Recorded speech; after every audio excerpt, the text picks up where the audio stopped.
welcome first-time viewers to the Books by Adrian author platform. This is Tuber Book Club. Welcome. I'm so glad that you guys are here for our second book pick. And this time we're reading Nightmare Tenant by the awesome Richard Holliday. As I bring in my co-hosts and panelists today, we will be sharing our initial thoughts, spoiler-free thoughts on the first half of the book. So if you have not read the book, it is safe for you to stick around for our intros and find out what we all thought about it. So far, we've only read the first half. And then once we are all done talking spoiler-free, we will make sure to let you know if you are waiting to read the book, you will be able to jump ship at that time. Okay, like, comment, subscribe, all that good stuff. Hit it all down below. The notification bell. I know it doesn't do anything, but it does something for the algorithm, so hit it anyway. And yeah, stick around. We got a lot of good stuff coming up in Tuber Book Club, in addition to finishing up this book and eventually doing an interview with Mr. Holliday about the book. I have some exciting surprises in store for the future. Even my panelists don't know about this yet. I'm going to talk to them about it later off screen. So there's lots of fun stuff coming up for Tuber Book Club, and there's other stuff on Books by Adrian. We have Typewriters podcast on Thursdays, and our flagship show, Livestream Sunday, is wrapping up its 4th season this Sunday with Tim Hickson from Hello Future Me. And if you don't know who that is, I can't help you. You're living under a rock. Figure it out, because this dude is big news. So be here for that. Okay, I'm Adrian. I'm an author and content creator on YouTube, and I am reading Nightmare Tenant for the first time. My spoiler-free thoughts on the book. I feel I have to preface all of this by saying, Richard, I love you so very much, dude. I love you with all my heart. I really do. And I have a lot of good things to say about this book. I am going to be a little critical about it, maybe a little more than people are used to. Richard, hunker down, buddy. there's some stuff we got to talk about in here. Excuse me. So overall, I really enjoyed it. It was a little difficult for me to get into right off the bat. It took me a couple of tries to get through the prologue. The main issue is none of Richard's fault. This book is British as fuck. This is the most Britishy thing I have ever read, and I read Neil Gaiman books pretty consistently. I've read some British stuff. This is really British, to the point where I would have to stop and look up words to figure out what the hell he was talking about. That's not his fault. It's not a negative about the book. It's just one of the walls that I was running into as a reader that was stopping me from progressing more quickly through the book. It definitely picks up steam, and I definitely fall in love with some of the dialogue later on. Chapter 10 is a standout for me. I really, really, really like Chapter 10. We'll talk about that too. There's some heavier stuff going on in this book, some darker themes. It is a horror novel, and you know, if you're sensitive to that kind of stuff, maybe not for you. But if you like that kind of stuff, as I do, dive right in, because if nothing else, this thing is really interesting. We'll talk about the shower head scene, I'm sure. So let's go ahead and start introducing some people here. I feel like we should go in order of the wonderful lady we've seen the least on here, and then end up with our newest panelists. So Jenna, let's go ahead and bring you in. Jenna O'Malley, hello, welcome. Tell the people at home who you are, where you're from, and what you thought of the first half of Nightmare Tenant. Sure. I'm Jenna O'Malley, your soul writer, author of fantasy with a dash of romance and those nerdy references y'all like. I live in Maryland. I've been on AuthorTuber for a year, about to put out my 3rd book on June 1st, and I'm the other half of the AWC AuthorTube Writing Conference, coming to you on AuthorTube in July 2022. I'm sure Shannon will talk more about it later. Anywho, initial impressions. Can I give this to every family member who's going off to college and say, here, enjoy? Because as someone who lived in a college apartment dorm, this was hilarious. I have a lot of that going on for me too. I used to live in apartments up in Buffalo, and this hit home in a lot of different ways for that. Sorry to interrupt. Keep going. You're fine. And that just, if you know Richard's humor, oh my, that whole mundane macabre thing, he's not joking. Really well done, buddy. Really well done. All right. Let's go ahead and bring in our second panelist, Shannon D. Houston. Hello, welcome. How are you? Let everybody know who you are, where you're from, and what you thought of the first half of Nightmare Tenant. Oh, you're muted. Hello, everyone. My name is Shannon. I write under the pen name SD Houston, which could probably throw a lot of you guys off because my name is not actually Shannon Houston. It's part of it, but it's a lot longer. But it's so weird to hear it because that's my maiden name. But anyways, I write under the pen name SD Houston, the author of 2 books in the Clash of Goddesses series, with the 3rd book coming out on June 6th, which I actually have here on my desk too. I am going to be doing the cover reveal video tomorrow. It's going to be releasing tomorrow, but for those on my newsletter list, it's going to be going out tonight. And I have a video with that where I screen recorded my entire process of creating my book for the book cover for book 3. So I just sped it up, and so you'll get to see how I made my covers.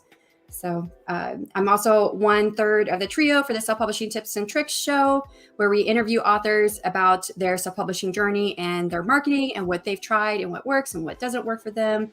And had some really great authors lined up. Chris Kinney just actually signed up yesterday, so we're trying to get that nailed down with my co-host right now.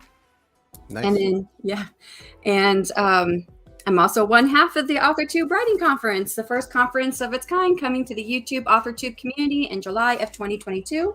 We now have our full list of people who submitted applications to be speakers and guest speakers. And Jenna O'Malley, who is my partner, the other half of the duo on that, we are going through and picking out the best presentations that will fit for the conference. And we're doing it separately. So we're picking out what we think is going to fit the conference, and then we're going to come together and discuss. And then, we're going to have a huge battle and fight and argue. No, I'm just kidding. Over which one should go into the conference. I think we actually have a lot of similarities when we work together. So she's actually a great partner. Awesome. And your thoughts on Nightmare Tenant? Yes. So, let me preface it. I can never say that word. I know how to spell it, but I can't say it. Preface. Okay. Preface. Let me preface this with saying this is not my genre, so I'm not. And I know Richard has often said it's not really that horror filled, but I don't read the genre, so I don't know what the conventions are. There was a lot that was confusing for me, and I have to agree with part of what Adrian said with the British. I actually wrote in the book. I rarely write in books. I'm like, what is this word? So I could go back and look it up and figure out what was going on. And I couldn't find everything. I think my internet knows that I speak American English, so it wouldn't tell me what some things were. So I was a bit confused on some things, and I was like, okay. I do think the dialogue is snappy, and there were a few key description lines that I really love description. So that's what I get drawn to, which he doesn't have a whole lot of description, but some of the things that he does have, there was a few key parts that I really, really liked. So I can't wait till we get to that. All right. Okay. And we are welcoming today a new panelist to our Tuber Book Club. Let's all welcome Barrett Laurie. Hi. Barrett, hit us. Yes, hi everybody. My name is Barrett Laurie. Over on my channel, I talk about my journey to traditional publishing. I'm going to fix that one day where it's not like tripping over those words. Okay, so I host Critique Group Live every second Thursday of the month. I do weekly vlogs. I also am 1/4 of AuthorTubers React on Nia, the Vixen of Fiction's channel. And yesterday had a great book launch with Martin Lejeune and Malcolm Bradley Lejeune for their book. So go check that out over my channel. And I think I'm having Shannon on for hers as well. So I enjoy a good book launch. So if you like that, come hang out. My thoughts on Nightmare Tenant. I love Nightmare Tenant. This is the second time I've read it. So it was nice to kind of read it a second time. One of my notes was it's very British. Which I didn't remember from before. I also said an elevated vernacular. So, for instance, one of my things I would have said to Richard was that probably in the first 6 chapters, it was a little more elevated than the next 7. It just seemed more relaxed. And so that got a little bit, it might have slowed people down. And then the other things I have are notes for later. But overall, I enjoyed the story. I, like Shannon, don't read a lot of this spooky stuff, but I enjoyed this a lot. So not kind of going in blind, not knowing what the expectations should be, I was plenty scared and made uncomfortable. And I can't wait to talk about definitely the same scene that Adrian mentioned, because that's one of my favorites, but I have a few others. So they're spooky that I need to ask some people that know whether that is sufficient to the story. But I loved it, Richard. You know I love you. So let's do it. Yeah, we're all fans here.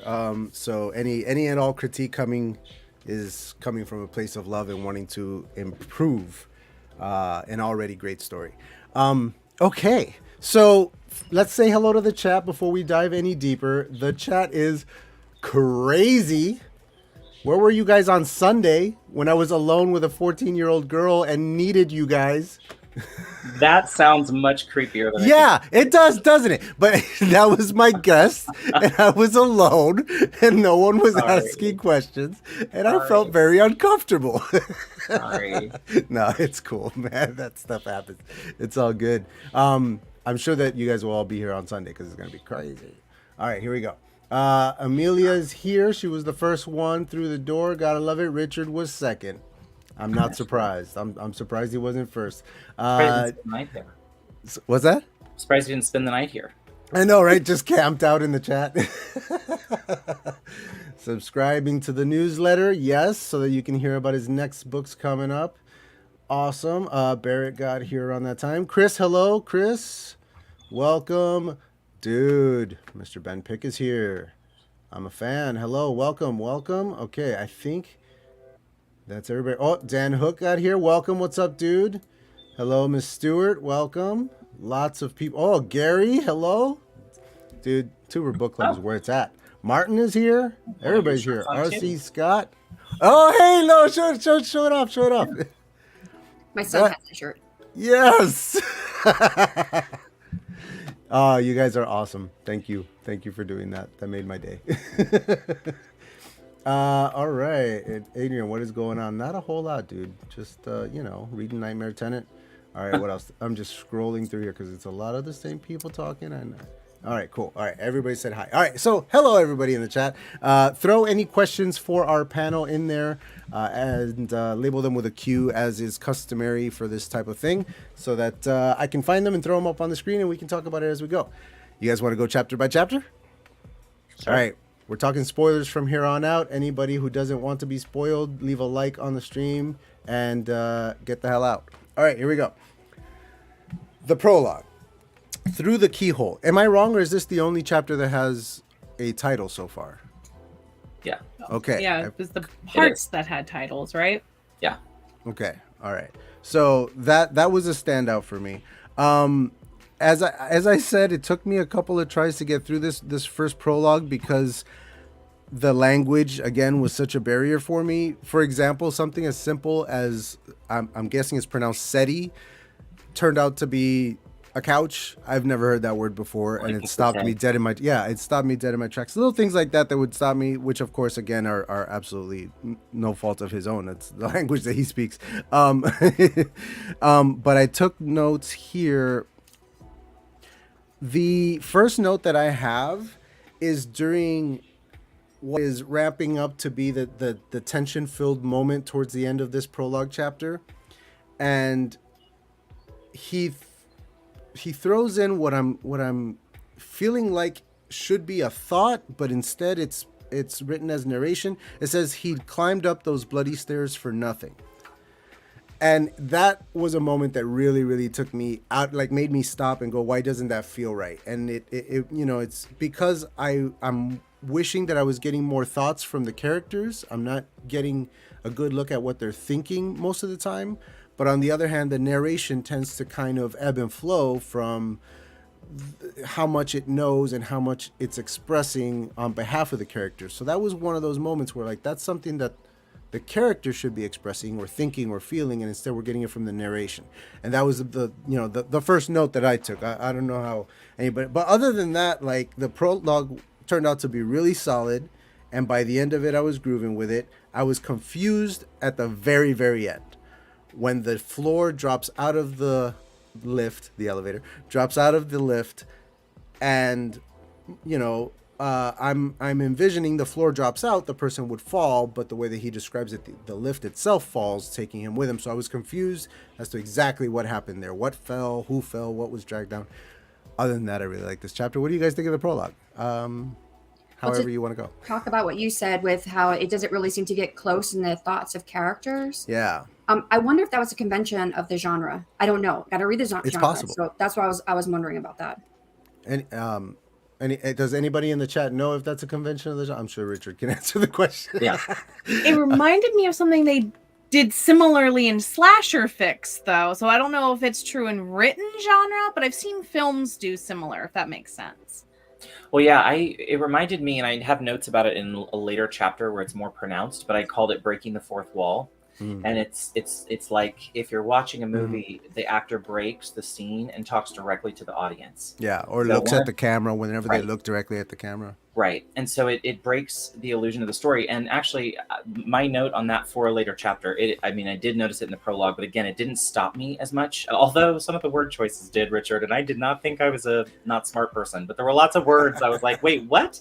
Yeah, But anyway. what is this? Yeah. So once I waded through that part, I fourth wall is the way I would describe it, and it just slowed me down, right? Mhm. And it was at the like Shannon said, it was at points that really you could almost delete the line and Yeah. it would still be fine. It would actually it wouldn't have slowed me down at all if you weren't going to add more.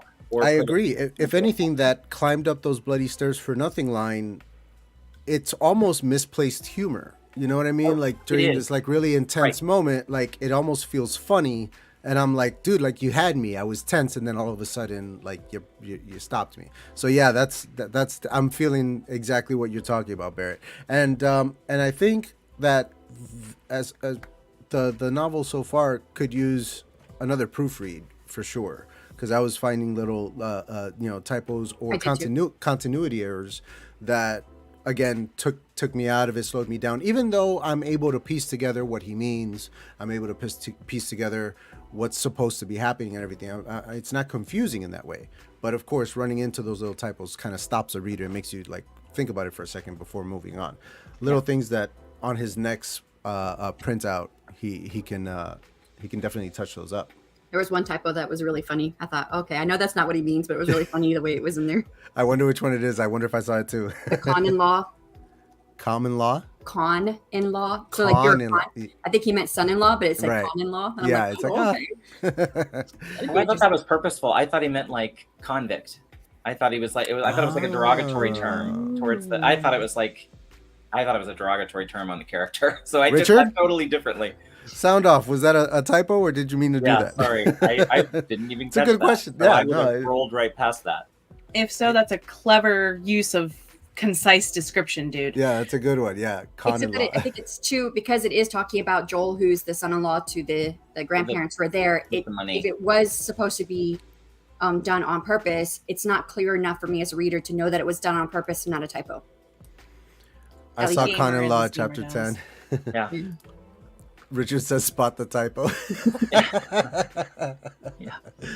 Oh man. But Adrian, as far as like Yes. the lift at the end of the prologue, same thing for me. I wasn't Right. sure if the floor was gone or if the lift fell really fast, and that's what Or killed if him. both happened, or like Yeah. if he meant for one I or the other. reread that like 3 or 4 times, and then I went back and read it again when the kids found the skeleton. Well, and did anyone think? Has anyone done the Tower of Terror at Yeah. MGM? Yeah. I that's got those vibes. That's Yeah. what I was thinking in my head, was like, you know how the floor drops and like actually the whole box falls, but like the floor falls out from beneath you. But That's you're what I still was picturing in my strapped head. But that was probably just because of the ride.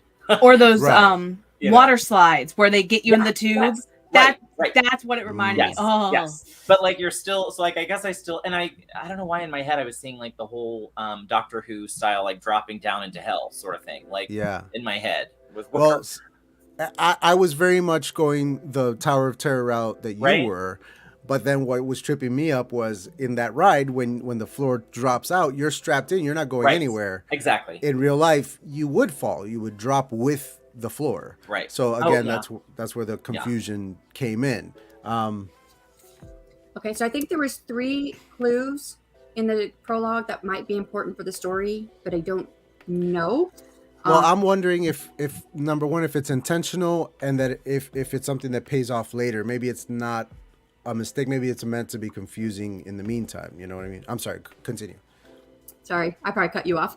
No, it's okay. I cut you off, but it's because the thought like was a It was in dagger your that head. shot out of my Well, I head. do it all the time. So we saw about the glazed tiles that were arrowheads, wedges, chevrons, which gives you a clue to the guy. 1972 on the newspaper, so that kind of gives you an idea of probably when the guy disappeared.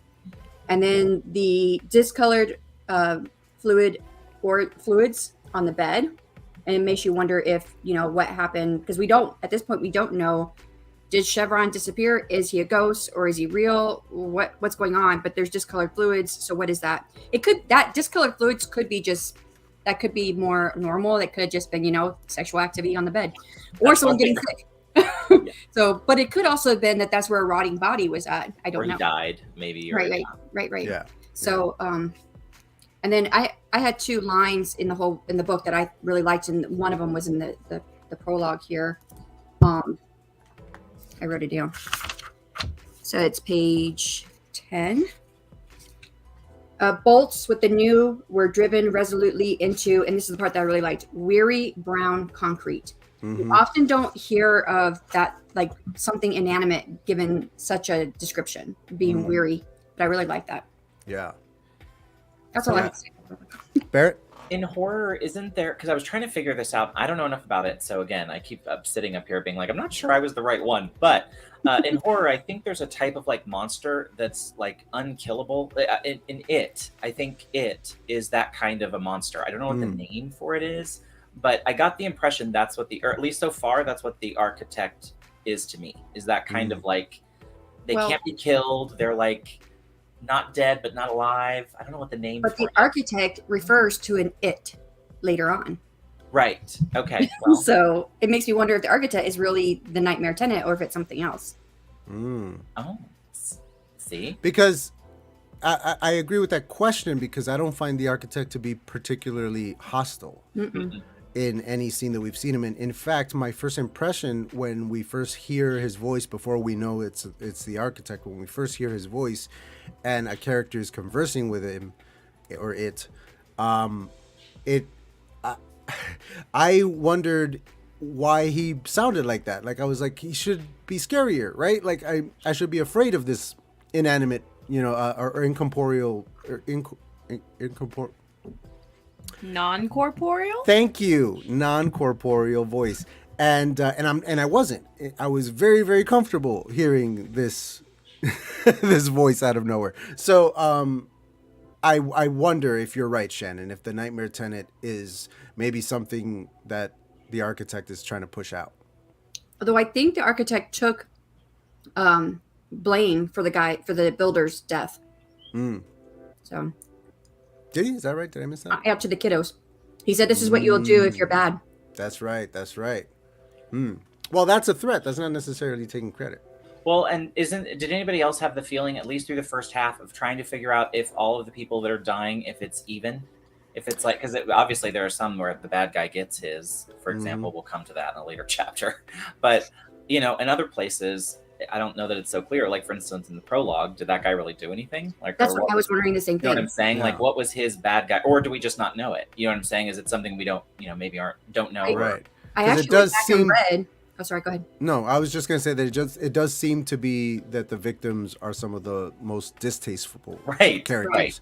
Yeah, so you wonder what he was guilty of. Yeah. So because I had the same thought, guys. So I went back and I read that scene where they were hitting the wall, right? And I thought, well, maybe it's because he hit the wall. Okay. I don't know. The building's mad at him. Building. I don't know. He was like really like cocky about it, wasn't he? Mm-hmm. Oh, you're right. Okay. Well, yeah. Okay. Should every aspect of Britishism be stripped down, or does Dickie simply double down on them for added confusion? I was going to say, good thing I watched so much BBC. Jeez. But did anybody else feel what I feel like? That it was really heavy in like the earlier chapters, and then it mellowed. It big lightened time. up. It lightened up. Certain characters, especially, or we got used to it. I think that certain characters speak in a manner that the voice that I hear when I read them doesn't sound like a British British voice, and I don't know if that's necessarily intentional, or if that's an effect of what you're talking about, it being a little less and less Britishy as it goes along. To answer Martin's question, I don't think he needs to change any of the Britishism. That's just me. That's just like something that I, as an American reader, am hitting up against that a British reader would not hit up against.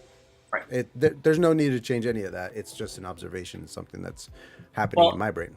And is it true that Amazon does your first chapter? So the only thing I would worry about is for a wider audience, if they were maybe reading the first chapter and then slowed them down that much, then that would be a place where, I don't know if you'd have to strip them all, but you might work with somebody who could tone it down. Yeah. I mean, once you describe a leather settee that the dude sits down on, people figure out, okay, that's a couch. Yeah. So you don't need to worry about that one so much. But some of the more like obscure ones, I might consider... Manky. Just dumbing them down for us dumb Americans over here. I know. I thought that. I was like, yeah, like the reading level would be. Yeah, it's not his fault that he has a larger vocabulary. Elevated. What was the word? Elevated vocabulary. Elevated vocabulary. Okay. My little iPad thingy here shut off on me. Okay, here we go. Chapter 1. There was a little bit of like parts where I wanted to tell him to show, not tell little things. Like Mayor wasn't giving anything away. That's a kind of show, don't tell me kind of situation. Little things like that. But for the most part, I really, really enjoyed the first chapter. And where's my notes here? I have a note that I want to get to. Oh, best dialogue so far in this first chapter that felt real, that had like real personality and rhythm and tone for me, was when I want to pronounce it Gopi yells, "Manners, Mr. Barton, this is Rajat, our pride and joy." Like that pause and then the emphasis on pride and joy, just like, like he's not a pride and joy, man. Like they are not proud of this kid. I loved that little piece of dialogue there. What any thoughts on chapter 1 in specifically? I could have gotten a little bit tipsy off of a shot every time I see an ellipses, so keep that in mind, Richard. Good thing I do play that game. 3 on this one page that I'm looking at right now. So okay, I hadn't noticed, but that's a good point.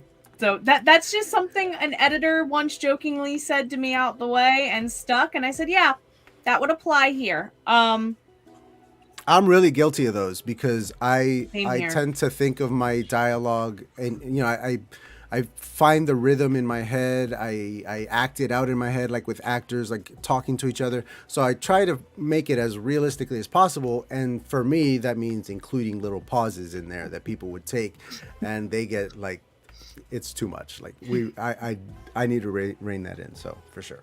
And we do it in speech all the time, to be fair. So I'm sure that's what he's trying to mimic a little bit. But he said, "I'm learning about them dashes." I was going to say, you're learning about them M dashes. Because actually, the way the ellipsis and M dashes are used, and I just recently really learned this when it comes to dialogue and fiction writing, because I know how to use it in academic writing. But in fiction writing, you use the M dash when you're being cut off in your speech. The ellipsis is when you or that speaker is trailing off in speech in fiction. And this isn't about chapter 1, but I just want to say something to Richard, who's saying something to Amelia, just to clarify something.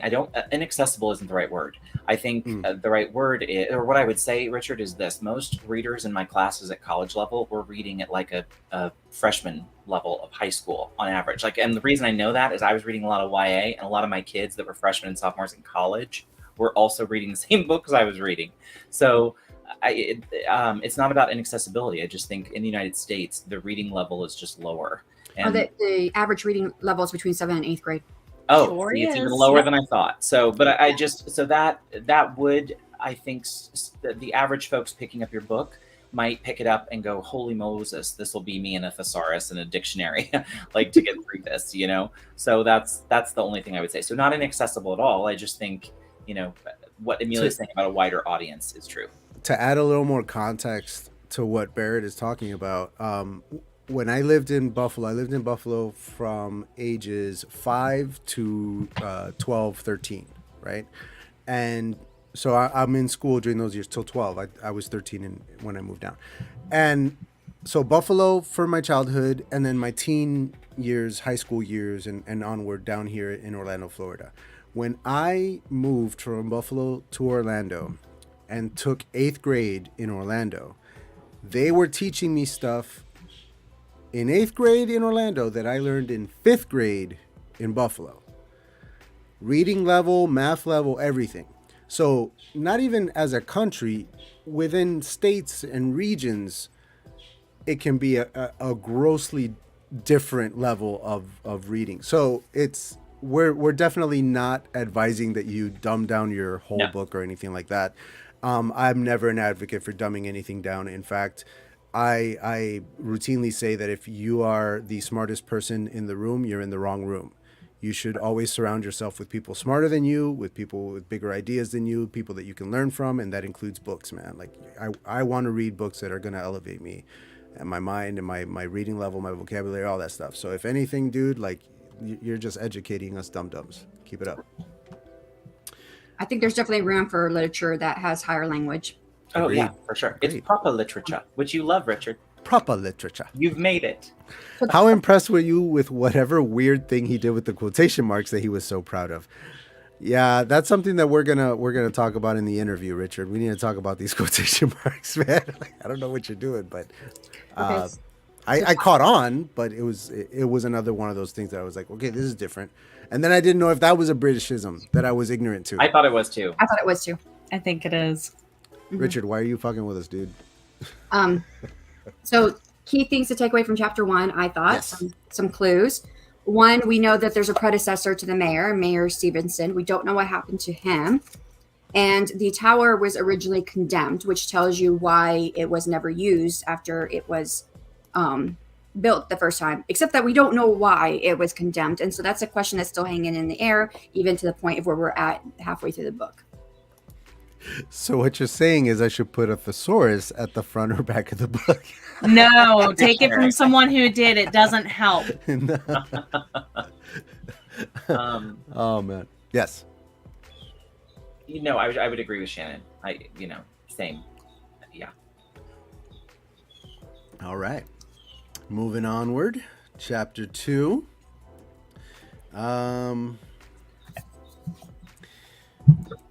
All right. My notes were pretty far between. The note that I have in this one harkens back to my note about the narration in the prologue. There was a moment that Page took 26. me out. Do you already know where it is? Yep. Let me see. Which wasn't strictly true, but they didn't know that. Is that what you were thinking of? Yep. I highlighted it. He could have deleted it, but it stopped me too. And you know what's funny? The first time I read it, I don't remember seeing it. Like, I don't remember seeing it the first time I read the book. But this time it stopped me. The italics makes me feel like it should be a thought, but it's not written as a thought. Right. It's written as a narration, and it stops me and takes me out. Yeah, same. I wrote broke the fourth wall, and this time you stopped me. So, yeah. Interesting that we're hitting up against the same thing here. That's very interesting.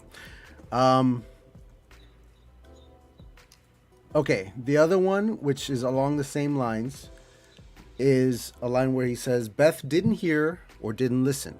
It was hard to tell which. I immediately asked the question, it was hard for who to tell which? It was hard for Beth to tell whether or not she was listening or heard. That line just confused me, stopped me, and made me like think too hard about it before moving on. Again, I don't know if this is intentional on his part, if he wants us to stop there and think about these things, or if it's something that he can improve upon later. But it definitely speaks to that same kind of like, shift in perspective, tone shift kind of thing that's been going on. And again, other than that, like, I'm only pointing out these little things as they go along because it's really all I have. The rest is smooth, it's fun, it's interesting, it's creepy. Like, I'm in. Like, we're by this point I'm in. I'm his to lose at this point. What about you guys? I have thoughts, but I'm waiting for anyone else to go. I do too. I was waiting for others to go first. Please don't wait. Go, just take the floor. Barrett, you go ahead since you're the news. Okay.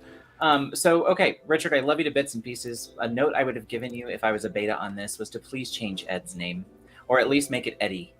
I don't know why, and this could be another Merca thing, but what I was picturing was like a 40-year-old creepy man and his sister. Every time. Like every single time. And it slowed me down, and it's something as a beta Balding, I would have pointed out. Even calling him even calling him Eddie. You know what I mean? Even if he was Edward, if you really like that name and you're married to that name, I would have suggested Eddie. Because at least that would have made it a little bit younger. And it would have there were just points where I was reading it and I'd stop and be like, no, wait a minute. Ed is Beth's uncle, or, because Ed. So it's tiny, it's minuscule, it's not even major. But this is the chapter where I noticed it and would have said, we should change it. Just an idea. Shannon, Jenna, who wants to go next? Oh, Jenna, you can go ahead. No, go ahead, Shannon. Rock, paper, I'm just kidding. Okay, so my one thought is, especially right there in the beginning, we learned about the twins. We've learned about them before, but now we're seeing them again. I want to know how old they are, especially with things that happen later in the book. I don't have any clue of their age. So based off of like cartoon horses and rocket ships, I'm thinking, okay, maybe they're like 6 to 9, maybe somewhere, maybe a little bit older, depending. But I'm thinking in that age range. But that, I feel it's kind of important just because of some of the things that happen later. But even then, I don't know. We'll get to that in the chapter then. But yeah, that's one thing that hit me is like, okay, so how old are these twins? Especially with them being up and going out and walking and everything. I mean, if they're really little, like 4 or 5, I think the parents would be more attuned and like, okay, what's going on? Because I know we kept like, I had the baby cam, but we kept the baby monitor in the hallway. Even when, our son was 5 and 6 years old, we kept it out there just in case if he got up and started walking, we wanted to know what was going on. Lights. I keep coming back to the lights of the tower. So in the prologue, he sees, I think it's I wrote down his name. I didn't write down his name. So the guy that's in the tower, what is his name? I'll go back and get it while you continue. Well, he sees a warm glow, and that's why he goes back into the tower. Warm glow tells me something along the yellow-orange spectrum, because, like when you're dealing with your camera or whatever, cool is blue, where warm is on the other side. The children see an aquamarine light. So I thought, okay, maybe this is something different. Now, this is what they see to lead them up to the 24th floor. It was Jamie, by the way. Thank you. Once they get up to the 24th floor, then it's a yellow light. And then for the rest of the chapters, it's a yellow light. So I'm just curious, like, what was the difference? Why was it aquamarine? Was it just random that was aquamarine, or was that like intentional to capture the kids? And I just kept wondering, what's the difference between kids and adults? Because they also hear the music, which I don't think the father does the first time, but he does later. But then only the adults make a note about smelling stinkiness. The kids don't mention anything about being anything stinky in the up there. So I'm just curious about these differences. So that was a note that I picked up there, and I've kept coming back to, because even in the same chapters, aquamarine, then yellow, and then I don't know what a button down door is. That was one of those things that my internet didn't want to tell me. A button door? A buttoned down door. It's in the last paragraph on 25. I thought I think it means locked. Means locked, like button down, like locked. Yeah. I was imagining like a bunch of buttons, and like they push the buttons in to keep it locked. Maybe that's what I was kind of wondering, but I wasn't really sure. I think it's probably more of an expression, like when you button down your shirt, fastening the buttons, fastening the locks. Okay, you know what I mean? Yeah, that's what kept telling me about shirts online, and I learned a new word, hectored. I think that's how you say that. It is. I did too. The first time I read it, I thought it was heckled. Yeah. I read it as heckled. I know I was reading quickly, so when I reread it, I went hectored. I was like, I thought that was like an acreage in. I thought it was heckled too, until it came in like the second or third time, and then after that, I kept picking it out over and over again. He uses it a lot. Yeah. So only because it's brand new to me. That's why I saw it. Yeah. Yeah. I want to point out my favorite line in here. It was when the kids come back to the room and the parents, catch them coming back in. The mom, I believe it was. Yeah. And she says that, they'll talk about it later. And Ed and Beth gulped. This was the worst part, and it didn't happen often. The time between knowing they'd been found out, and the punishment. And man, did I have some Vietnam flashbacks to being a little kid, knowing that I was in trouble, but I haven't been punished yet. And just that dread of like, what's it going to be? How bad is it going to be? Yeah, just that anxiety. Oh, that hit home Have you for used sure. it with your kids, Adrian? I've used my dad voice a few times. Sure. Well, using that, your kids know that they're in trouble. Like, that's like the best thing, because you don't even have to like give a real punishment. You just say, you've done wrong. Go to your room until we figure out what we're going to do about this. And then that's the worst punishment right there. Yeah. While they're thinking about, okay, what's going to happen? Am I going to lose TV? I'm not going to be able to see my friends. See, for the most part, we try to always address it right away, whatever it is, because we don't spank our kids. We don't get like, and they're not bad enough to be spanked anyway. Like, they don't really ever do anything that makes me so angry I want to hit them or anything. But if they do make a mistake of some kind, we try to address it in the moment so that, like, okay, look, it happened. These are the consequences. Look around. You see everything that's going wrong right now. Okay. And talk them through it. And apologies or, whatever has to happen happens, and we move on from it. Mistakes happen. But yeah, I've had to be like, give them My dad flew off the handle and was very, very heavy handed. So I always told myself I was never going to act in the moment. I always give myself time to breathe when something happens. Yeah. So that I can think about the right thing to do. For sure. Jenna, your thoughts on the chapter? I'm just going to say agreed and move on because all the points are covered. We're good. We should let you go first next time, Jenna. Yeah, you go next. No, it's fine. Yeah. Go. No, you are going first next. Let's go ahead into chapter Jenna. 3. Note to self, say nothing next time. chapter 3, Jenna. The name Wentworth needs to go away. There's too many bad guys. And I good love guys with Wentworth. that last name. I love the character. No, I love the that name. shows up in so many books I've read recently, and I'm starting to get them confused. Gotcha. So I don't know if that's one of those how Smith is super common in some parts of the world. This is just a super common last name there kind of deal. Sure. By comparison. So I thought it sounded like an attorney at law or something. You know what I mean? Like something you see up on a sign. I don't want to get copyright infringed, but there's a song going through my head from the 90s, and they want you to get your cash now, just saying. Thanks, dude. That's been in my head for weeks because of you, Richard. Just saying. But yeah, I like that. Just backtracking a little, I wish what you were saying about the vocab, how at the end of the book it evens out. I wish it did that at the beginning of the book. Went to the stratosphere with the plot and then came back down. So maybe that's the answer, Richard? Question mark. It's a cool idea. These guys love putting by Adrian on the end of things. It's like their favorite thing to do. Oh, yeah. Books by Adrian, of course. Yeah, kids. They're continuing your theme. Yeah. If I even mention that I have a store, they're like, merch by Adrian. All right. Chapter 3 for me. Let's see. Oh, here we go. The first moment that screamed in my face was the name drop of Papa John's. But it wasn't Papa John's, right? It was Papa John. Papa John? Yeah. Thanks. In some countries, though, they don't pluralize it. That's really? I didn't know that. Oh, I didn't know that. So Their native language doesn't do plural. The previous line was my compliments to the chef, so then the chef would have been Papa John, singular, because they bought from Papa John's. So it actually makes sense. But that takes me out because it dates the book. It sets it very cleanly in our reality. I don't know. It just fourth wall stuff, right, Barrett? Yeah. Well, I would have said about this chapter, what I loved was the variation in lengths.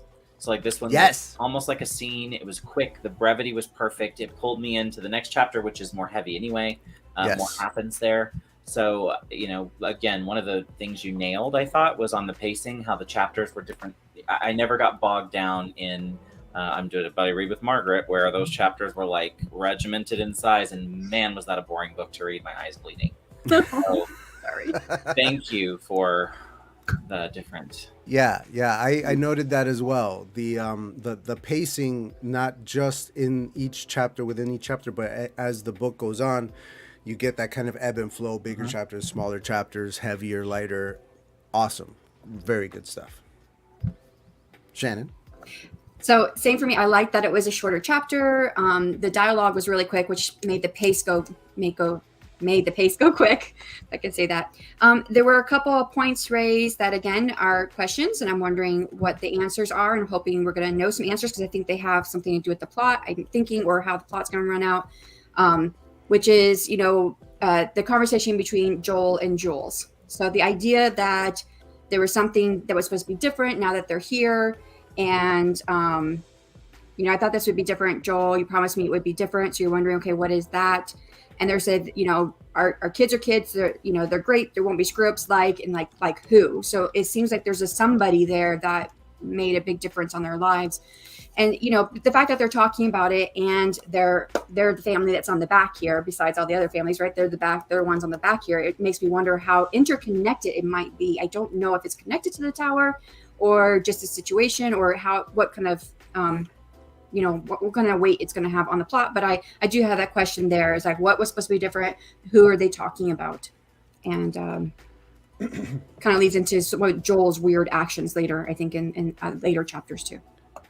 And that leads me to something that I really, really loved about this is how big the cast is and how often we switch from one character to another. Because again, going back to what Jenna and I were talking about earlier, living in apartment buildings, just the sheer number of people that all live within those ultimately four walls, above each other, below each other, next to each other. You get to know your neighbors. You get to know when they fight. You get to know what they fight about.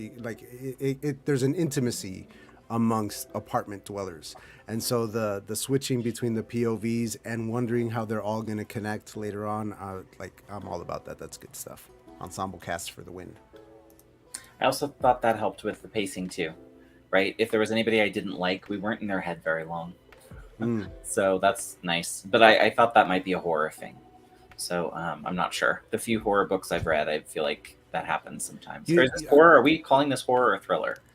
I mean, I thought it was going to be horror. I don't know if it is necessarily. It definitely feels like a horror book, but it has much more character development than scares, really. Like, you know what I mean? Like, you spend more time with the characters than you do with the blurb feels horror.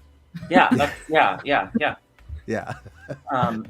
I know what's to come, but I still don't. I mean, when I think of horror, I think of I don't know, more gore and I don't know. I'm thinking of more, and maybe that's just not knowing the differences with the nuances.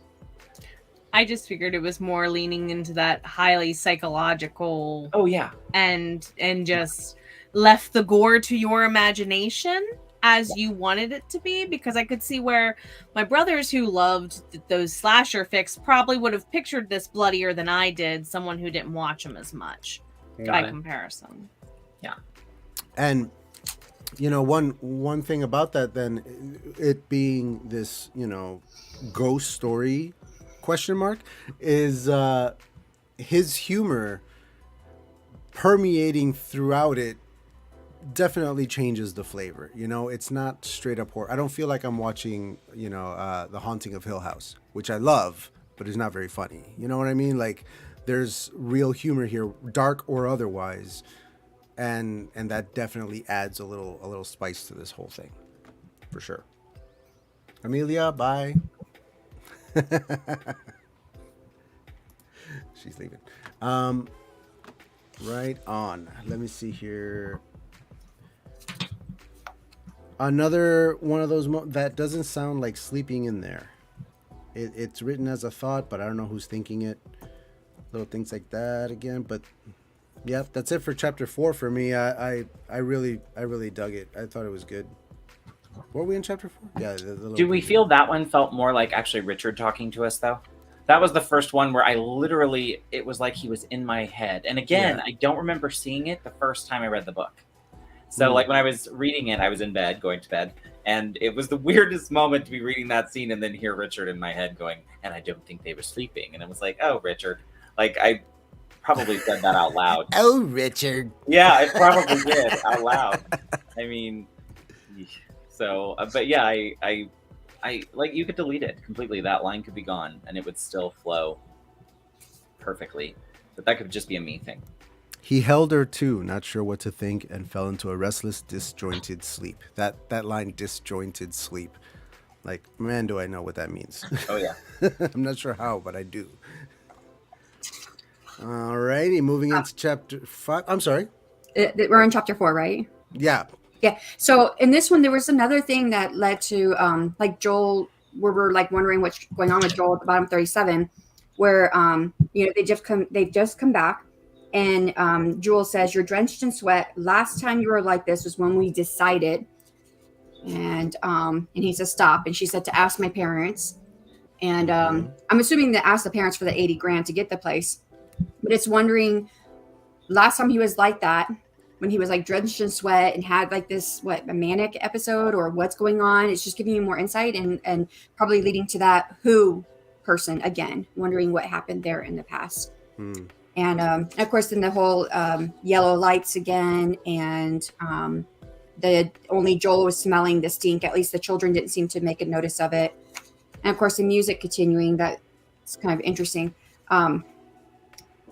At this point, I wrote down in the book, I was like, is the voice male or female? Because we weren't actually told at that point yet. So I kind of thought it was male. It felt male to me. It sounded male in my head. Yeah. So, but yeah. Okay, that's all I have for chapter 4. You know,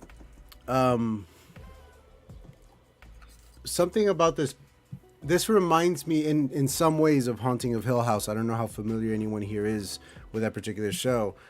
Jenna looks like she knows.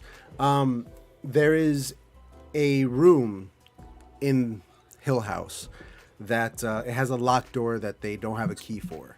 And very early on in the season, it's all about it's not all about that, but every character wants to get in there, wants to know what's behind that door. It's like a key mystery in the show. And then they kind of stop trying to get in there, and you kind of forget about it a little bit. And it comes back later on in the season where they explain what the haunting of the house is and what it all means. And that room is essentially the center of it all, like the source of this, evil contamination of the house. And so that room was drawing everybody into it. It was trying to get everybody in there. And any time spent in that room was time that you were being just drained. And the house was essentially devouring you through that room. It's a really intense way to look at a haunting. It puts a real tangible kind of feel to it. And this feels like that. Every time they're talking about the 24th floor, the area above the 23rd, and they're trying to seal it up and to prevent people from going up there, and damn it, people keep going up there. That felt very Haunting of Hill House to me. It harkened back to that, and that's just creep factor turned right up. I love that kind of stuff, where the inanimate house is drawing you where it wants you to go, Jenna, I'm seeing nods. It also reminded me of something a little newer that just got canceled. I think it was Netflix, Archive 81. Where it's this guy, he's going through and looking at old cassette tapes and trying to piece back a mystery in a room in an apartment building where people were freaky things happening. And I'm like, yeah, I could see where this could have just been another room in that same building. The more you get further into the book, like you said, it just harkens back more and more to, I'm glad there's the multiple POVs, and it feels more like not a news report, but you could see where there's a documentary or mockumentary feel to it almost. Yeah. Sure. Okay. Moving on to chapter 5. It looks like I just read the hell out of chapter 5 because I didn't take any notes. And when I don't take notes, that means I didn't stop at anything. Nothing took me out of it. I was just loving it the whole way through. How did you guys feel about chapter 5? Same. Although Ping, I did run into Ping. What is Ping all about? Ping? Yeah. Yeah. Is that the sound of the elevator? Is it? Oh, yeah. Oh, okay. Well, this was another chapter I had a line that I really liked. Wentworth stopped on the threshold where the staircase that didn't exist on paper exited into reality. I really liked that description. We also learned this is Sharon's masterpiece, and there's actually some names that are, put out, like the Smithson, Skullfinger, Last Done. I did not know who Le Corbusier was, so I actually looked him up. And I know I wrote it down here somewhere. Yeah, so he was a famous, influential architect and city planner, combined functionalism with bold sculptural expressionism. And he was all about clean geometric forms and open, efficient spaces, which is exactly what Chevron was doing. Very nice. Yeah, that explains the whole, like, the 23rd floor and the way that that's kind of set up there. I like it. Nice catch. Any other thoughts on this chapter? I put, why wouldn't Chevron kill Dallas? But I think that goes later on when we find out that Chevron says it. Then Chevron may not be the person that's actually, I don't know if I'm saying the name right, but if he's not the one that's actually killing anybody, it's the it who's killing people. So that's why Chevron did not kill Irv or Dallas Wentworth when he had him there. But at that time, I questioned, why wouldn't he kill Dallas Wentworth? Because you're assuming that he's who's messing up his plans. He had him there. Why didn't he kill him? He was right there. All right. Chapter 6. This is the part where I got angry at you, Richard. You've got this TJ guy smoking a joint, blowing it in Jules' face, and being a straight up just turd of a person. And I got angry with you, Richard, because as a stoner, especially one who's been smoking for almost 20 years now, I've never met any stoner that behaves this way. Not one. And while, of course, every community has assholes, there's no avoid. Of course, there are pot smokers that are total, complete assholes. Guaranteed, sure. But that this so, like, in your face kind of behavior off of what is seemingly just weed doesn't make sense. That's not what weed does to you. It's not how it affects people. If you're behaving this way, it's either because there's another substance also mixed in influencing you in different ways, or this is just who you are deep down inside. And in that case, the weed doesn't come into play. In any case, this is a stereotype of weed smokers and stoners that I am writing an entire novel to get rid of. Like honestly, if you want to know what my book's about, it's about getting people to know what real stoners are like, because this isn't it. That's it. That's my biggest complaint about this book is the way you depict a stoner character. Yeah, I would have said the same thing. I would have said, if you were going to pick a drug for someone to be aggressive with, weed ain't it. No. Coke, meth, anything else. Alcohol. On this, I would say, Richard, call me and let me help you with it. So I tried a lot of them in my 20s. I did see it through that lens, because I'm not a weed smoker. I've been around a lot of them when I was younger. My boyfriend was one, so I was around them all the time, but I didn't do it. I saw it through the lens of just someone being an asshole, and it just so happened, because I've seen people do this who are just smokers, who are assholes. I've seen cigarette smokers blow smoke into people's faces. I took it through that lens. It was just an asshole who just happened to be smoking whatever he was smoking and used that smoke in an offensive way. The fact that he was smoking while having a very loud argument and violent with his that was where with his partner disconnected. It doesn't gel. That just doesn't make sense. He's violent later when he's not smoking. Yeah, sure, but my point being, again, the point being that that's not how the weed would affect you. That's him being himself, and therefore the weed is inconsequential in the scene, unless it was laced with something. Yeah, but then that would be a part of the story. In the scene but at all. Maybe it was rare. Like, we're getting. It was the wrong choice the for this scene.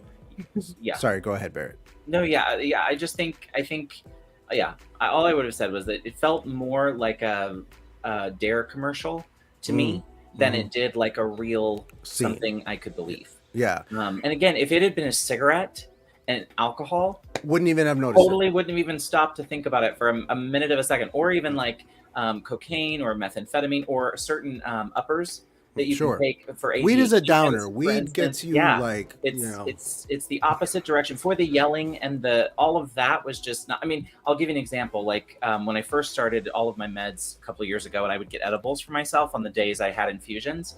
One time Ricky got mad at me for something silly, and we were fighting. That fight, if I had filmed it, would have looked ridiculous. He was coming and yelling at me, and I'm literally sitting there like, I can't. I can't. Like there was nothing about that that read to me. But again, that could have just been my own experience. No, like, undercoding it. But I was just sitting there like, I would no more have gotten off the couch. Yeah. So like, anyway. I've been in that exact situation where I'm just like, dude, I can Like, see how upset you are. I understand that you're I upset. can't help you with it. We're gonna fight about this, but we'll fight about this tomorrow when I'm Today not is so not the stoned. day. Because this is not the time. Right. In other words, I just feel like he doesn't know enough about it to know that it was uncharacteristic. I think my experience, they were and having no alcohol research. too, and that's why they all got loud. Yeah. Well, and that's the thing. I mean, I think mixed with anything, totally. Like, especially if you're mixing substances, for sure. New author to idea: Barrett and Adrian get Dickie stoned.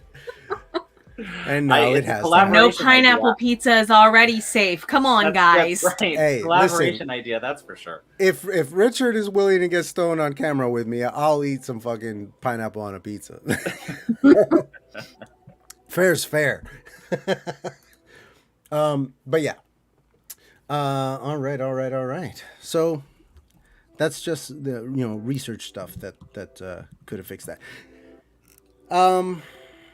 The word dissing comes up later and it goes in complete contrast to all the Britishisms, so that took me out of it. But other than that, the rest of this chapter really kind of moved at a clip for me. I was feeling pretty good about it for the most part. Well, we all agree TJ's terrible and Crystal should have left him. Yeah, TJ's a piece of shit. Fuck that guy. Yeah. So questions from this one is, why does the rubbish pile up more on the 5th floor, or why is it piling up? We do get from Joel saying that the chutes don't work very well later. But I'm like, why is it piling up? Why aren't people taking out their trash? Well, the 5th floor, like what's going on? Like, what's up with the 5th floor? Yeah, I was the one like, what is it, like clogged? Like And then when Jules and the female, is her name Gopi? Oh, Gopi, yeah. So when they try to go get her husband, the lift doesn't work. But then when they do have her husband, then they go straight to the lift. I'm like, well, why did they go to the lift if it wasn't working before? Why were they trying again? So I don't know if it's just thing that maybe the lift works sometimes and sometimes it doesn't. But I don't see enough of that in the book to understand that sometimes it'll work and sometimes it won't. All I know is it works. So why did she go back to it? Speaking as somebody who's lived in apartments, you almost instinctively go to the elevator first, even if you know it's broken down. Out of habit, you go there first, and then you go, oh right, it's not working, and then you go. Or someone's moving, or whatever, or whatever it is. Moving in and they've taken it for the day. But you're like, I hate my instinct is to go to the elevator. So for me, that tracks. And then the last line, they wouldn't forget this. I wasn't sure who was they and what they wouldn't forget. When I first wrote my prologue, I had a line at the end. It's following a character who is the murder victim of the story. So in chapter 1, when the detective gets to the crime scene, the body on the floor is the character that we were following in the prologue.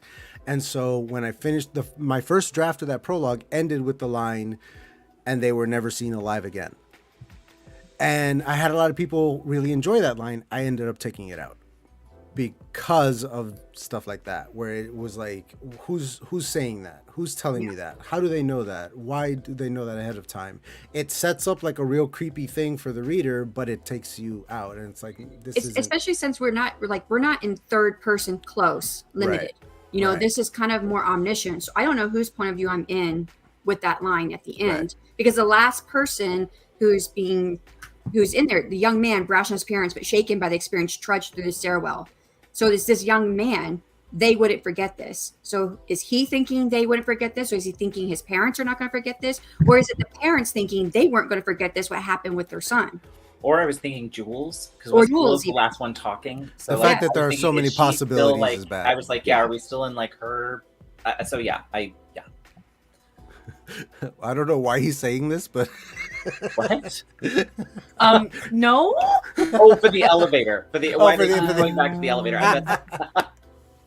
Okay. no, That that's could be it's not a British thing. We all do Well, that. that's We all not do Brit. that. Yeah, I'm gonna say. Oh, that's funny. Okay, let's see here. Chapter 7. Another chapter where I didn't really have any notes. There was a typo maybe that I found. I'm not sure if this is a typo. These windows were the full height of the building. I think he meant the floor. But other than that, this is one of those chapters that felt really quick. Felt like just like a little breath between the heavier stuff. You know what I mean? Anyone else? It was a nice plateau chapter to let you catch your breath as a reader and process. This is a chapter that had my last line that I really liked, which was on the first page. The sounds, or the first, the first chapter, the beginning of the chapter, close to the sounds of moving in were not unusual by this point. Veteran residents, the Bartons, I don't know how you say the name, and the residents such as the Durants, Crombies, and Townsleys, let the sounds mellow into ambiance. And I thought, that is such a great way to explain that. So I really love that. I also, on the next page for me, sorry, I have the physical book. This is where he set up an interesting dichotomy, which might have gone back to that whole fifth floor rubbish thing that I was thinking about. Is that below the Bartons lived the trouble and above lived those aspiring to more in life? And I thought, well, is that maybe why the rubbish is building up on the fifth floor, because they're below the Bartons? Of course, again, we don't know why specifically the fifth floor. But I did start thinking about that. I was like, okay, there's a dichotomy going on here. So two things I really, really liked. But almost like classes, right? Almost like classism divisions. Yeah. But then this chapter also ended with another they sentence, and I didn't know who they were. So it says whoever they were, they knew what he was up to. And I was like, who is they? Two figures loomed in the darkness, silently watching Royston, And who's then he? led themselves into the mechanical room drawn toward the I was steady- even confused by who these two figures were, because they seemed to come out of nowhere. So were they already in the scene? I missed them somewhere. I went back and I read it and I was like, okay, could it be these people? But I was really confused. So because I was already confused about those two figures, I was confused about that last line. That I didn't bump into that at all, because it felt like, and this is probably a genre thing, where like you're setting up a little mystery for later on, like just a little something, and moving on from there. So you know what I think it is for me is that there's a lot of characters, and I was like, oh, is these two new characters or are these characters we already know? And so I was a bit confused. And that line of whoever they were, they knew what he was up to. That didn't clash with me like the other lines have, because that almost felt kind of like what Neil Gaiman tends to do. You know, in his narration, he throws in little things like that, where it's literally the author talking to the reader in a way. You know, whoever these guys are, they're trouble. You know what I mean? And it's like, so then who is it he? gelt. Was he supposed to be the Royston, or you know, that's yeah, I was just unclear. Yeah, I think it was Royston, because they were watching Royston. So yeah, that makes sense. On another note, I did say on my note on this, Richard, was that I thought this chapter was the first one where the description was pitch perfect. I thought all the descriptions were great, and none of them slowed me down, and I didn't have to go look anything up. Like it was at my reading level. Yeah, some Yeah. of the previous chapters could occasionally hit moments where I was feeling very white roomy. You know what I mean? But not the case in this one. Very, very good descriptions. Very, like, setting the scene was perfect. I loved it. Yeah, me too. I could see everything, so I enjoyed it. We're getting close to my favorite chapter. I'm getting excited. Oh yeah. All right. Before we move on, any other thoughts on 7? We good? 8. Okay, let's see. So, a reference to the smell towards the end of this chapter again. Musky, old. The smell is definitely important, but again, it looks like the adults, right? It's Joel who smells it again here. So again, the adults, not so much the kids. I don't know what's up with that. I have a feeling it's going to pay off eventually. This is another chapter that felt quick, felt like, snappy, and I didn't take any notes on, which means that I loved it. I had questions I wrote, but all of them got answers as I continued to read. So I think this was a well done chapter. Excellent. Jenna? Agreed. All right. All right. Chapter 9. There was some continuity stuff in this one that kept taking me out. For example, the conversation that Dallas is having with Scarlett. Let's see here. What's happened?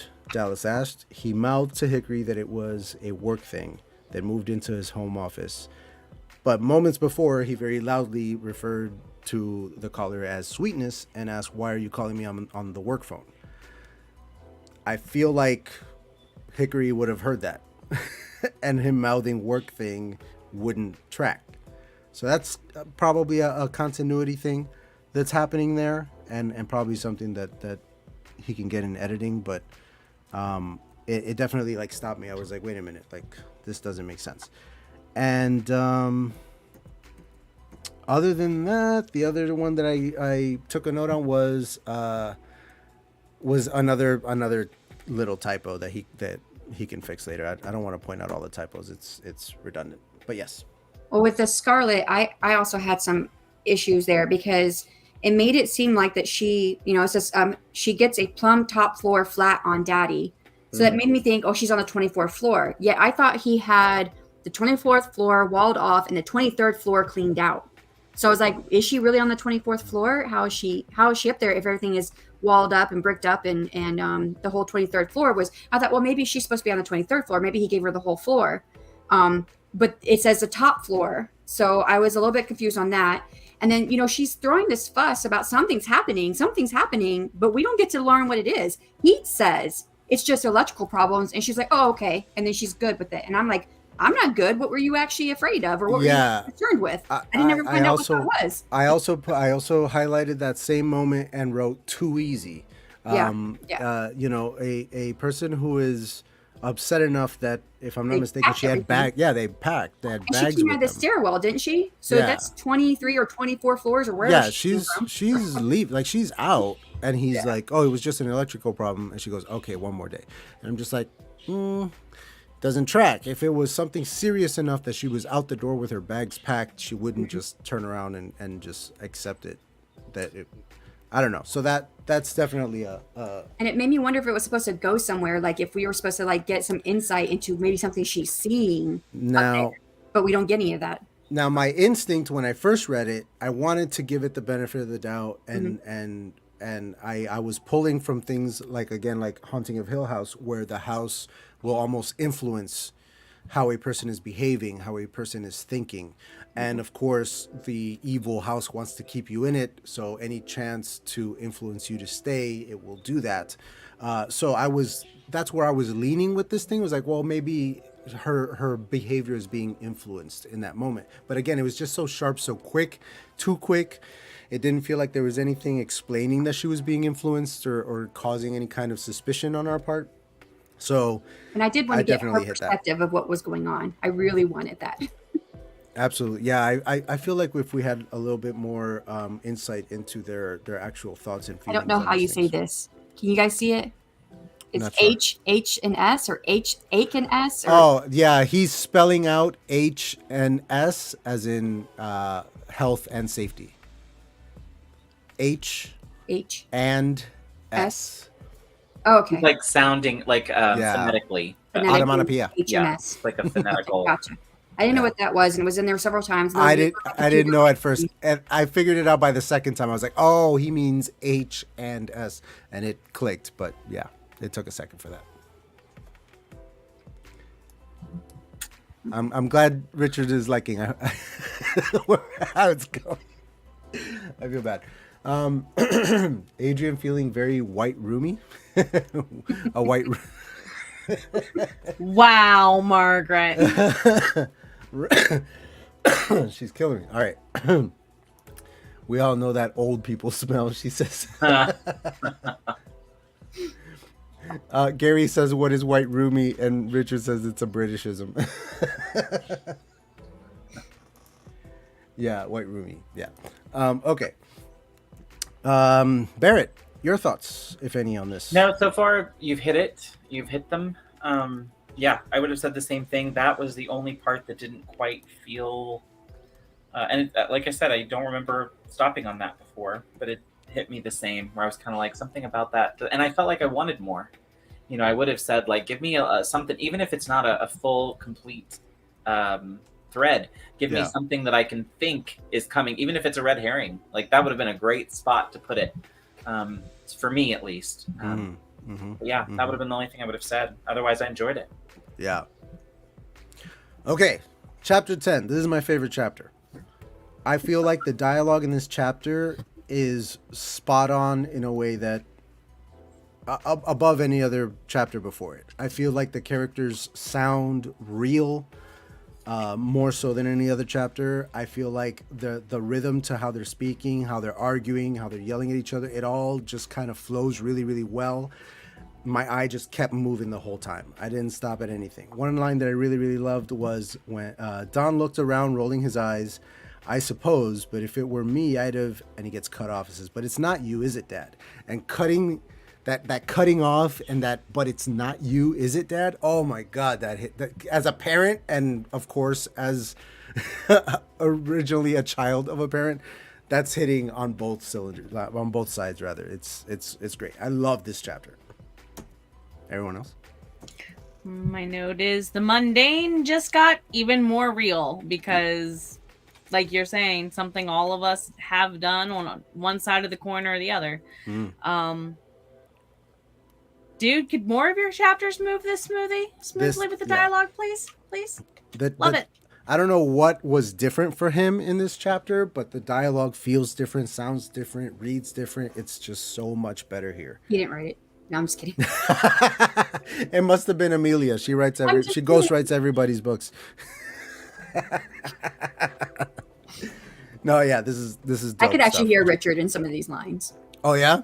Yeah. See, this is the one where I didn't hear him at all. Because I'm curious to see if it's the same as I thought that I could hear him. So I heard him more in the grandpa. Me too. Yeah. Me too. That's saying a lot, Richard. Oh, your grandpa. Richard. Yeah, not in a bad way. I just when I think about what's funny about this is this family's dialogue at different points in their interactions. There are points where I would have given little tiny tweak notes to make it feel a little bit more familial and the relationships feel a little deeper than they come across. And I think it's just because it's short. There's not as many words to do it, not as much runway. But in this chapter, it really sings. And it's because there are so many layers to what's happening. Subtext. Yes. That we could have done. And I think back to the earlier chapter because the husband and wife are the same characters in this. That was another opportunity that might have been missed to drop us a little bit more about, well, what was the thing that they were arguing about in that previous chapter that made him in the flop sweat that Shannon was talking about? You know what I'm saying? Those were points where it feels a little bit like this here. And again, is it the genre? Is this a thing that we're missing because of that? But otherwise, I'd say in another work, pop it in those moments because it would have elevated it. For sure. That's it. So I really appreciate this chapter because I have a hard time having many characters on the same stage while I'm writing and being able to keep every character in focus when they should be in focus. So I thought it was really, really well done. There was one point where I had the same question of how old were the kids again, because it says a door opened and the sound of fast, tiny footsteps. And when I think tiny, I'm like, ooh, are the kids maybe 5 or 4 or so? Then I again was questioning how old the twins were. So that's it. But otherwise, I thought this chapter was really well done. I love this chapter. And I just assumed that you hate children, and so you don't have any idea. Yeah, he uses the phrase pitter patter a couple times, pitter pattering a couple times, but never in reference to the children. It's in reference the wife. Right. Yeah. So that always made me like tilt my head, like, that's an interesting choice. Maybe she has really tiny feet. This was the first time I had the note on their age, and I think it was because of the feet thing. I didn't catch it earlier when Shannon was talking. It could be I'm an ogreless, childless person, so that could be why. But I think I didn't catch it until here. And same thing, Shannon. I went, oh, maybe those kids are younger than I thought they were. And then you start to think about all the well, could they reach the buttons? And I don't know, all kinds of other stuff then that happens. So, yeah. Same thing happens with kids in my books. I have to be careful. Yeah, yeah. Mhm. Yeah. You Trouble know, Sober. Same. It'll also clarify their level of innocence if you clarify their age group. Yeah. yes, in A Song of Ice and Fire, you know, Bran is like 5 years old, I think, and he has actual point of view chapters. And the challenge of writing something through the perspective of a 5-year-old, to where when he, spoilers for Game of Thrones, everybody should know this part by now, when he at the end of that first act of the book is climbing the tower and sees Jamie and his sister doing something they shouldn't be doing. As a child, he didn't know what was going on. He thought they were like wrestling or something. The way that he describes it is very childlike. And I often think about that when reading books like this one with children as point of view characters. Not only narrowing down the age, but then the vernacular and how they think about things, what things What they look see. like to them, what they see, what they perceive things to be is often very different because they don't have that context. Right. So always an interesting challenge to have little kids. I don't have any young children in my book, and it's something that I want to challenge myself in the sequels. I want to put in at least one like younger child character if it fits the story, that is. But we'll see. All right. Chapter 11. I took no notes because I love the hell out of that chapter. It just, it's another one that I really like breeze through. I don't know about you guys, but, you know, the opening line in flat 15, Crystal negotiated around a pile of boxes. That the use of the word negotiated, just like it tickles me. I love it. I like this chapter and I didn't like the chapter. So I didn't write a whole lot of notes. Just stalactites of cutter. So balancing around the various obstacles formed of stalactites of cutter. I think maybe they're supposed to be clutter. But then stalactites are those that come from the ceiling. Right. So I wonder if he meant stalagmites instead. So I was a little come from the ground. And I thought, well, maybe he means something's coming from the ceiling.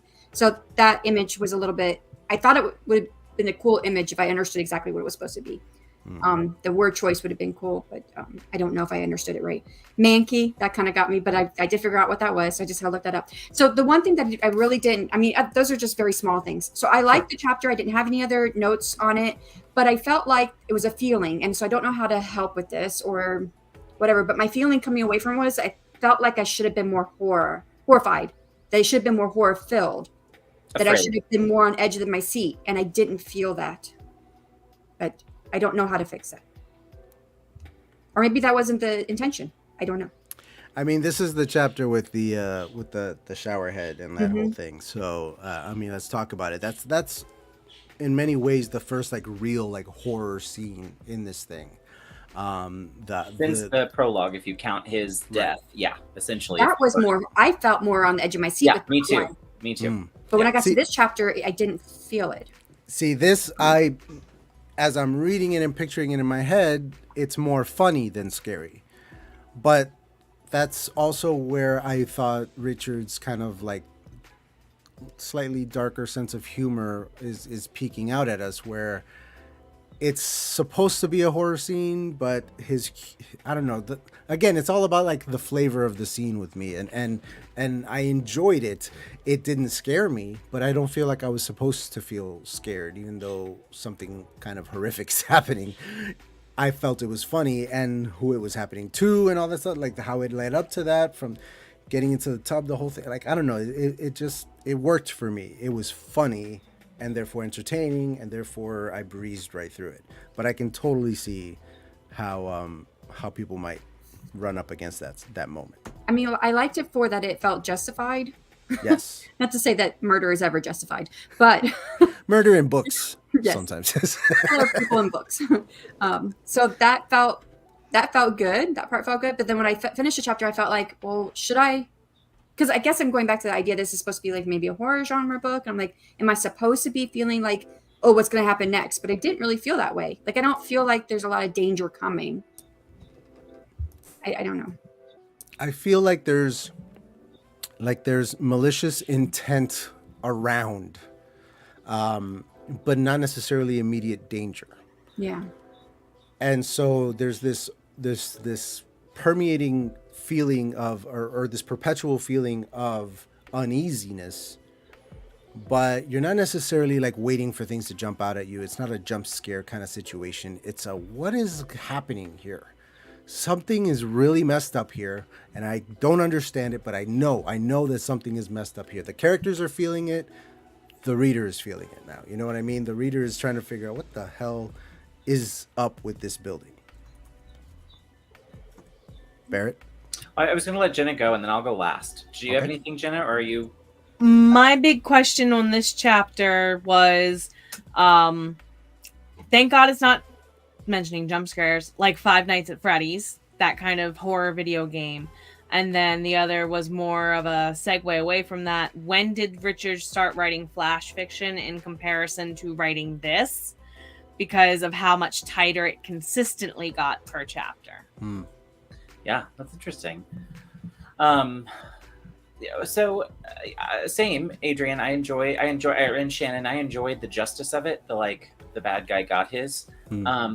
So two things. One, something that no one else mentioned that caught me off guard. It might be Britishism, but she talks about an inspector coming.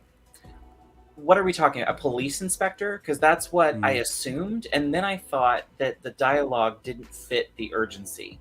And the conversation would have been very, very different, I think. But if it's like a building inspector, that was my assumption. That's different. So, but that could have been a simple line or two. You know what I mean? I would have just said, anything to clarify that. Because I went back and reread that 2 or 3 times. Like, are we talking police or building? But then on the death thing, and I'm not a horror person, so instead of the scalding water burning his face, I would have wrapped it around his neck while it's scalding hot, so it's burning the skin off of him, but he's choking, and then I'd have bashed his head into a few things. I'd have made it a bloody, loose teeth. I want his eyeball popping out of his socket. Like, I would have really look at Shannon of what I'd have done. You know what I mean? And because I think it would have kept building. And if I was the girlfriend sitting there while he's getting burned to death, I'm just sitting there thinking, like, at any moment he can come. But like, if his teeth are coming out and his eyeballs popped out and I'm pretty sure he's dead, then I would have probably stayed and watched the whole thing as she did.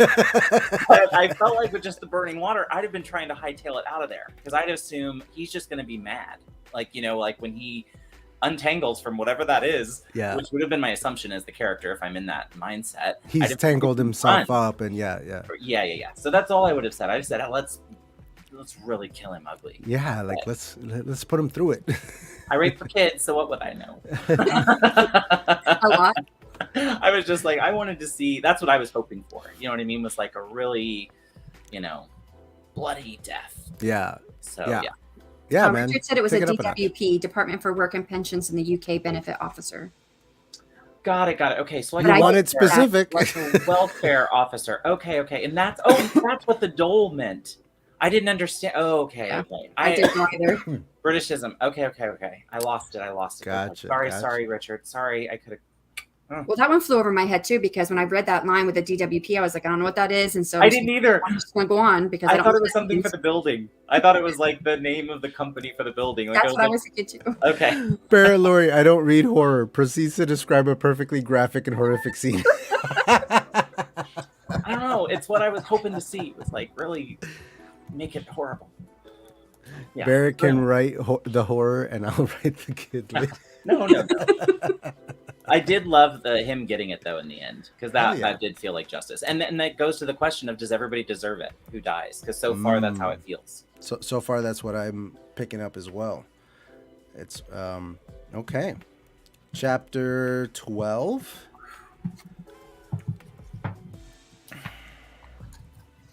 I had issues with this. Yeah, me too. I kept seeing and hearing the architect from the Matrix movies, just because he's the architect, and so that was taking me out a little bit. That's not Richard's fault. That's just my Matrix brain. But the moment where he says, I think the voice says, "It's time you saw my real form." That whole real form thing, I think it's time you saw my real form. That's another one of those moments that kind of took me out. It didn't feel true to the character. It wasn't mysterious. It was just felt very. But then again, this architect does seem to be a very like, let me just lay it out on Front Street kind of guy, right? Like he just kind of is very upfront with things, and that's really throwing me off. He's not as mysterious as I anticipated him to be, and so I don't know what to make of him at this point because of that. You know what I mean? What do you guys think?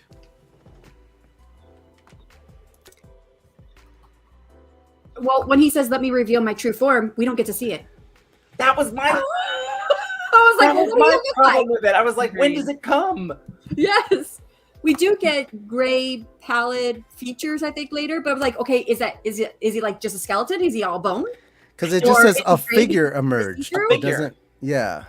I was like, what does he look like? And then he said Who's the the figure main replied, "It's all the character?" figure, but there's no description of him." No. I mean, he could be a figure of a ghost. Mm-hmm. But besides that, I mean, that is kind of big. But my biggest issue is why the heck did the dad take his kids up there? I don't get that. No, me What? neither. It doesn't make no sense whatsoever. Even when he says that only we can hear it, or only we're hearing the music, or whatever it is, even then I'm like, as a dad, That's what I was wondering. What was your Yes. take? Because I was like, no. I don't have No, kids, as- so I don't know, but I sure wouldn't.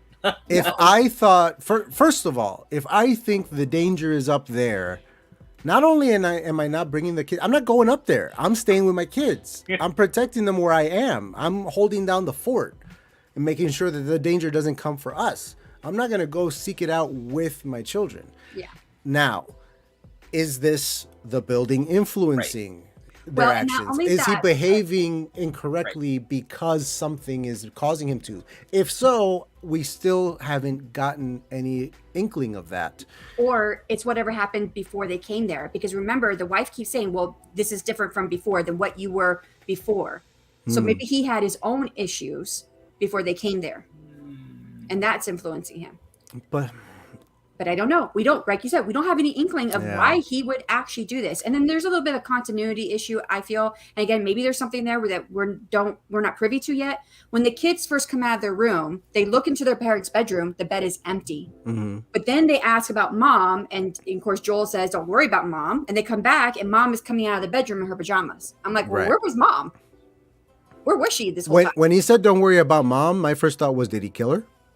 Are we going that route? Like he killed mom and now he's on his way up with the kids and something horrible is going to them happen too. to them? Yeah, because again, I'm filtering this through my limited experience with ghost stories and hauntings and things like that, and that's a bit of a trope of that genre. The parent being overcome by the evil force and being caused or being made to do things to put their children in harm's way. But when that's done, it's described as that happening. You know what I mean? Like you see it. You either see it in the behavior of the parents or whatever. Well, wouldn't the Early. tension be in the parent knowing they're being controlled, but watching their child go into danger? Like, Which as the again reader, makes me feel wouldn't like we that should be get the more build? in the heads of these characters. Like Right. we're not quite in their heads enough. We're not. Earlier in the book, there was that moment where the mom came in after the kids' first little adventure. The mom comes in. The way that he describes the mother behaving was weird. The way that she was speaking to the children was weird. It made me feel uncomfortable and worried what's going on with the mom. Is something messed up there? But then that doesn't necessarily pay off, at least not It yet. doesn't. Yeah, it didn't. So I'm wondering, okay, is he setting things up that are going to pay off in the latter half? Totally possible, but the inconsistency in the behavior of the parents is very interesting to me because they seem to be very concerned about the kids until they behave like they're not, like this moment where the father takes the kids upstairs. Now again, that's me coming at it as a parent. I don't know how other people who are not parents might read this scene, but for me, Same. that did not ring true to me at all. I mean, No, it didn't. even if I insisted upon myself to go up there and handle whatever it was, I would make sure that they were safe and secure. Somebody was watching them, whatever, before I go and Could we have believed it more if the dad went up and the kids followed?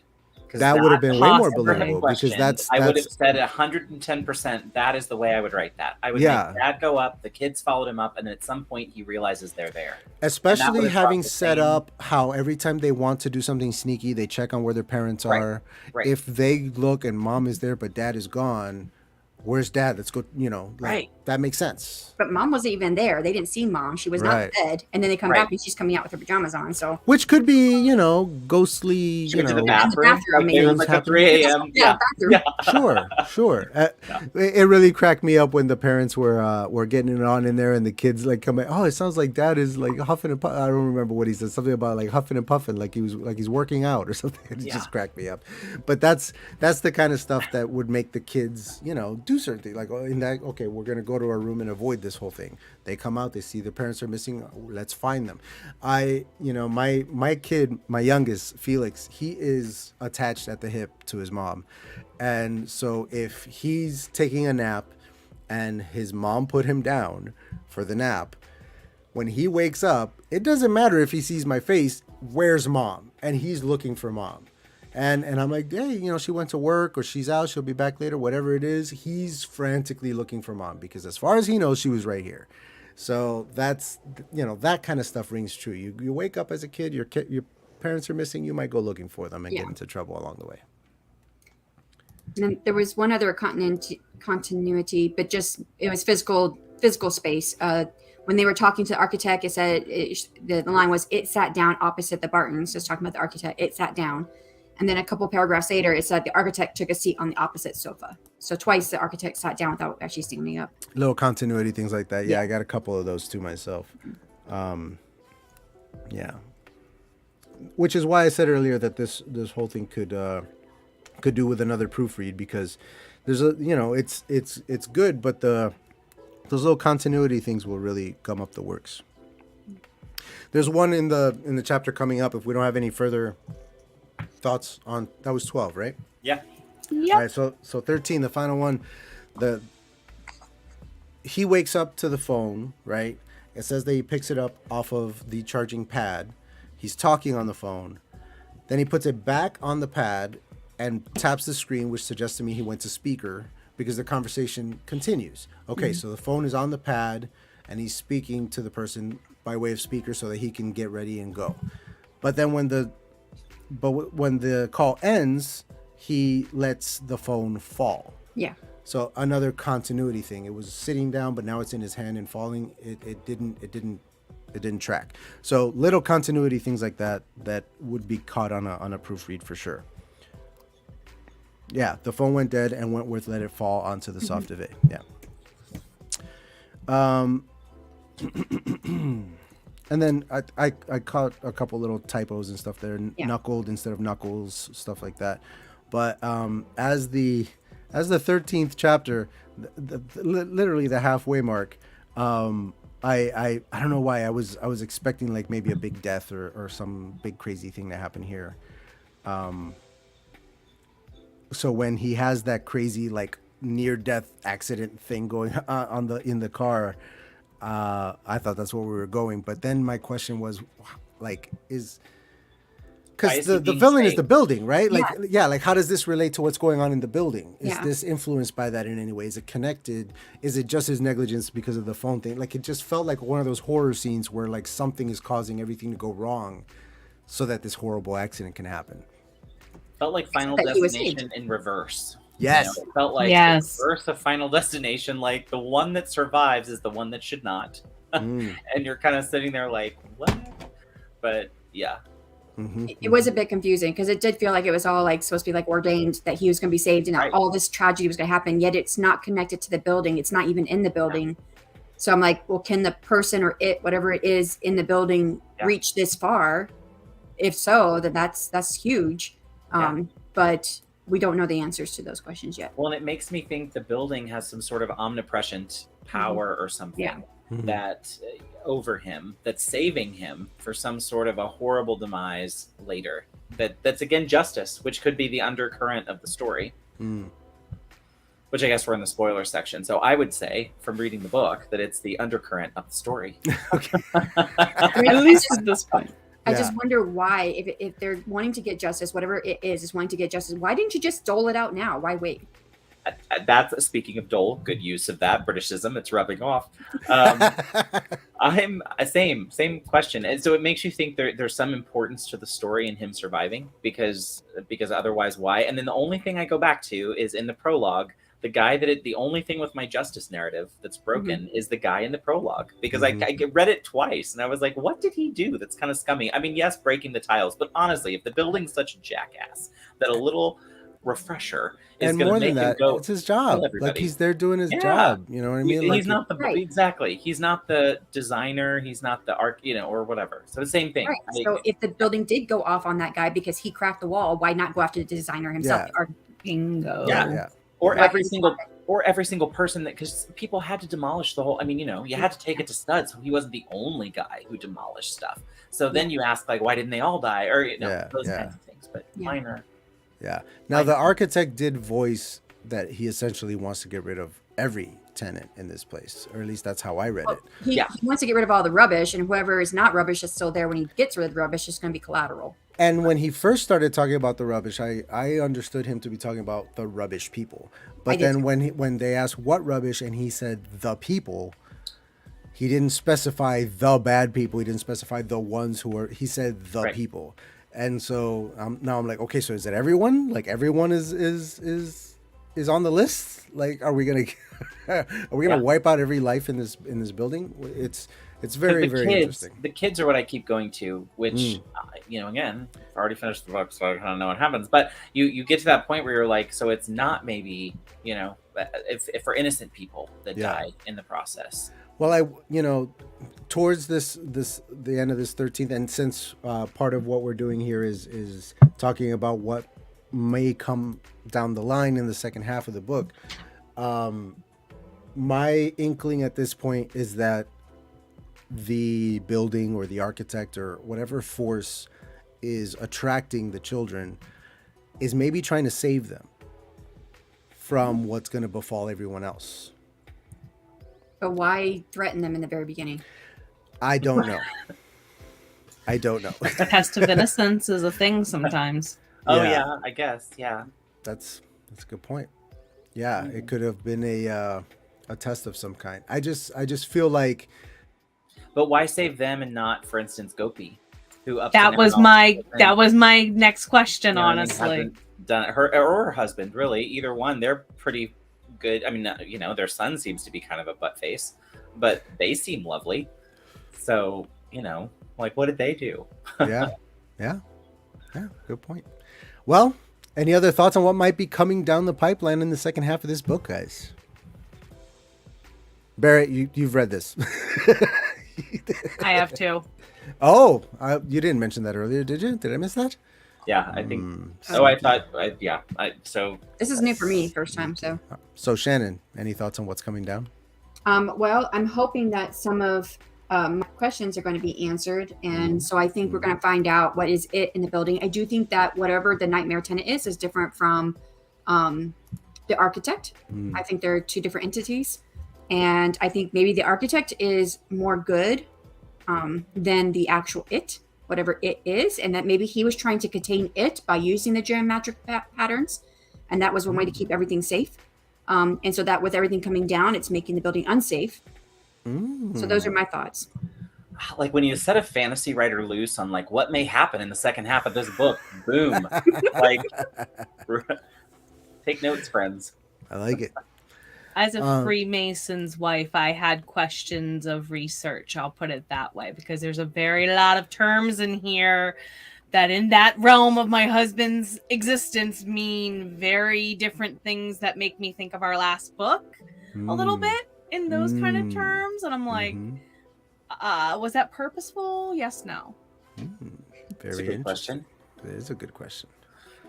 Oh, did you guys catch that there was the name Sean and Kent in there? Or not Sean. No, it was named Kent and Kenny. Sean and Kenny. Shoot. I don't know which ones it was. But the police officers, one was... Yeah. So I thought, did he do that?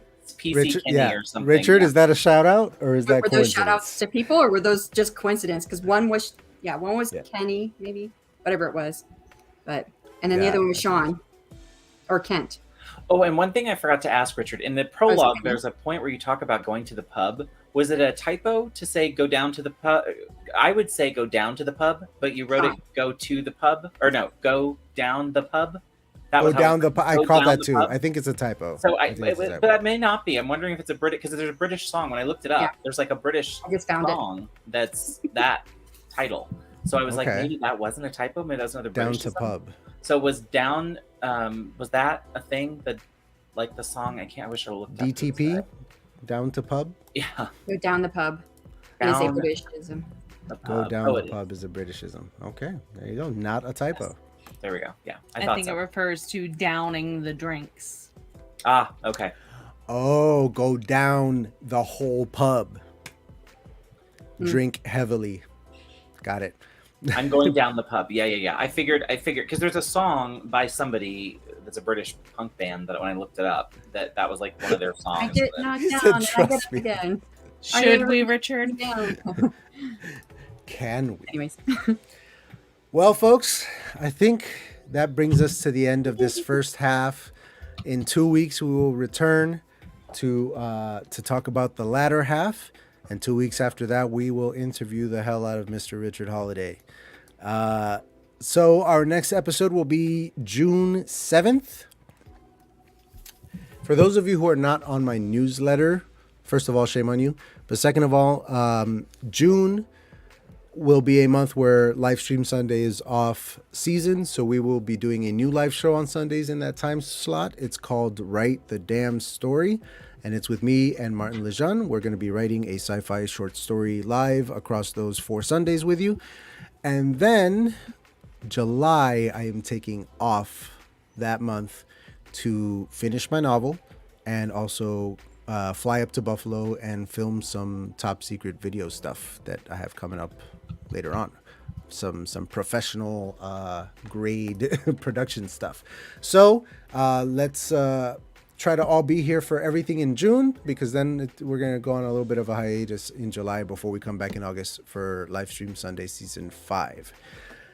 Folks, we're going to go down the line. Jenna, why don't you go ahead and let everyone know what you have coming down the pipeline and where they can find you and all that good stuff. Well, thank you. Thank you for being here, everyone. Thank you, Adrian, of course, for cultivating and hosting everything. My pleasure. I am Jenna O'Malley. I have a YouTube channel, Jenna the Soul Writer. Most everything else is Jenna the Soul Writer O'Malley these days due to tech issues with Instagram and Facebook. Otherwise, book 3 of my first series, Bound by Vengeance in Mind, debuts 1 week from tomorrow, June 1st. And then, of course, AuthorTube Writing Conference, July 15 through 17. Check it out. Woohoo! All right, Shannon, your turn. Well, thank you everybody for coming today. Tomorrow I will release my video that is my cover reveal, but you will see the process for creating the cover, what I did. And then I didn't say, but June 1st is actually the 1-year anniversary of my YouTube channel, and which happens to coincide with Jenna's book release. But on June 1st, my husband is going to join me live for the spouses tag. And he's going to have some questions for me, but it is going to be live. So if you guys have any questions, you can bring those with you. And I think that same day we're doing something on Margaret's channel. So we're going to try and be done within an hour or so we can go over to I'm live on Margaret's channel on the next hour after that. So, but yeah, so if you are interested in meeting my husband and learning a little bit about us and stuff like that, there will be a live on my channel on June 1st. And June 6th is when my next book comes out, the 3rd book in my trilogy, The Clash of Goddesses, and that is Tears of the Marigold. Nice. Very nice. That spouse tab, I need to look into that. That sounds cool. I'll get my wife to do a video with me. How exciting that your book is releasing around the same time that we're meeting again. So that'll be fun. We'll be able to hype up your stuff. It's going to be a very busy week that week. Yeah. It sounds very busy. You were listing things. I was like, how are you going to do all that? Barrett, your turn. Hi, my name is Barrett Laurie. On my channel, I talk about my journey to traditional publishing. I post vlogs once a week. I do Critique Group Live every second Thursday of the month. I'm 1/4 of AuthorTubers React via Nia, the Vixen Fictions channel. And I pop up over on Zara Hoffman's pop-up streams quite regularly. let's see what's coming up for me. I have Margaret Pinard and I are talking about The Octopus tomorrow. I didn't love it as much as Nightmare Tenant, so if you want to see me not love a book, come watch that train wreck. And that's we have the CGL contest coming up. Opens June 1st. I'm doing a video about it that comes out Friday. But $100 top prize for flash fiction, $100 for poetry, and then we have some lower prizes for second and third. So we'll have a video about that end of the week. That's it. Beautiful, beautiful. Folks, thank you so much for coming. Thank you for being in the chat. Richard, thank you for being in the chat. That was awesome to have you here to answer some questions as we go. Gary, everybody who was here, thank you so much for coming. I love it when you guys are in here. If you're watching this on the replay, like, comment, subscribe, all that good stuff. We will be back in 2 weeks. And Right on, writers. We out. Bye. Bye.